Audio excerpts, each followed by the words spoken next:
We've already seen the process of separating the data into related entities or tables. This is part of normalization. The purpose of normalizing or having normal forms is to have a set of rules for removing anomalies or redundancies in our database.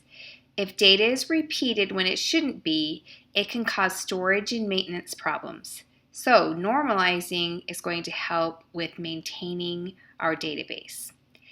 When a table contains data that is unnormalized, it might contain data on two or more entities, or it could also have repeating values or columns of data that is repeated in two or more rows. There are 7 normal forms that you apply as you go through the process of normalization. You need to apply them in order, starting at the first normal form and then going on. We'll be going over just the first 3 for now. Usually your database will be considered normalized at that point.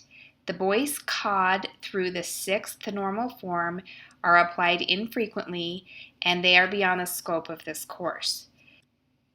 First normal form states the value stored at the intersection of each row and column must be a scalar value, and the table must not contain any repeating columns. Scalar means single value that might belong to a number of fields, but just one value in and of itself. The table should also have a primary key. This table doesn't follow first normal form because the products field has multiple values. We can also see that there's probably more than one entity involved here as well. At this point, we might think, well, I have a primary key or maybe a composite key. But let's focus on solving part of the 2 problems here, the multiple values in the products column. And we'll look at the primary key problem as we go from there. What if we just separate those products into their own column? Are we now in first normal form? No. Remember, it states also that the table must not contain any repeating columns. We are repeating the products column header basically again and again. How can we predict how many columns that we should have? If a customer orders 100 different products, should we have 100 columns ready to go? Then, if another person only orders 1 product, we'd have 99 columns with no values. It just doesn't make sense. Now we can see that we're starting to get it into first normal form. There's only 1 value in each cell, and no column for values are repeating. But we can see a problem because now some of the data in each row is repeated, and our primary key or maybe our composite key is not unique. Because even if we were using orders and customer number as a composite key, it's now not unique. This could be solved in first normal form by separating out the 2 entities here of orders and customers. But let's take a look at second normal form first and see if it will help with this. Okay, second normal form states that every non-key column must depend on the entire primary key.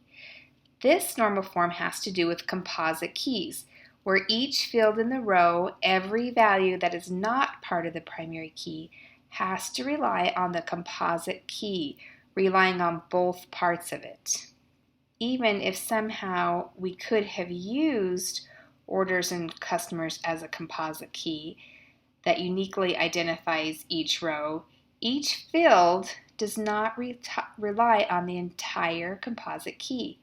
But for example, the product and the order dates really have no relationship with the customer number. And the customer specific columns aren't dependent on the order number. So they can make lots of orders in the future. So let's break it down to 2 different entities, and that will solve one of the problems, the customer table. At this point, there are no more composite keys, so we don't need to worry about second normal form anymore. There are no composite keys, or in our case, we really never had one. So we're done with for second normal form.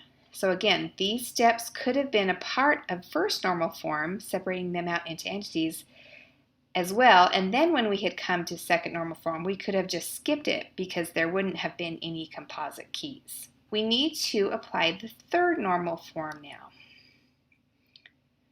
Third normal form states that every non-key must depend only on the primary key. A lot like the second normal form, but we're looking at dependencies on just a single value, the primary key, not composite. The customer table is already in third normal form because every non-key attribute, last name, first name, address, and zip, definitely belong to only that customer. The order table still has a non-key products that doesn't depend on the primary key. Product names like bracelet, earrings, necklace don't depend on the order number.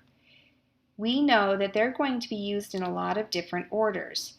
And you could also say that the product name describes a product, not an order. Another way to look at it is that the products really should be its own entity as well. We will probably need a description of the products and a price of the products, and it wouldn't work to have those on this same row either.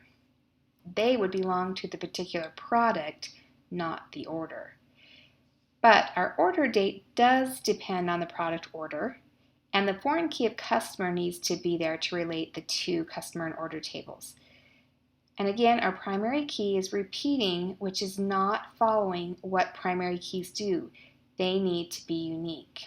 If you see a column that doesn't depend on the primary key, you separate it out into its own table. So now we have a products table, but the products table is still not in third normal form. The quantity field does not depend on the primary key.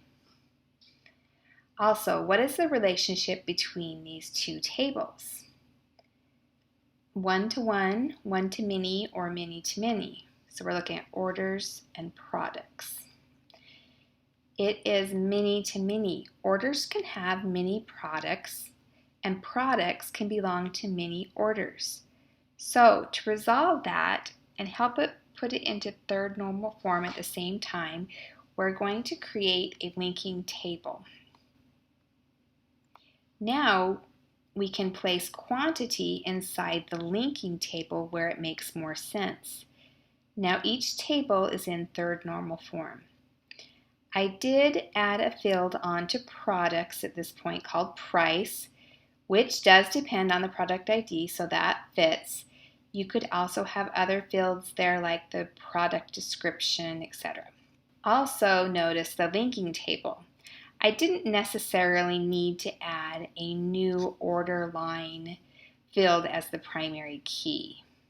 I could have used order, number, and product ID as the composite key, and that would have worked as well. They're all unique. The quantity attribute works well here because it has to do with the specific order and the specific product of that order. Okay, the rest of the normal forms are used rarely, and the last one is only an abstract idea and not really a practical design model. So we're not going to go beyond third normal form in this course. But first normal form through third normal form does a great job in helping us create a proper database.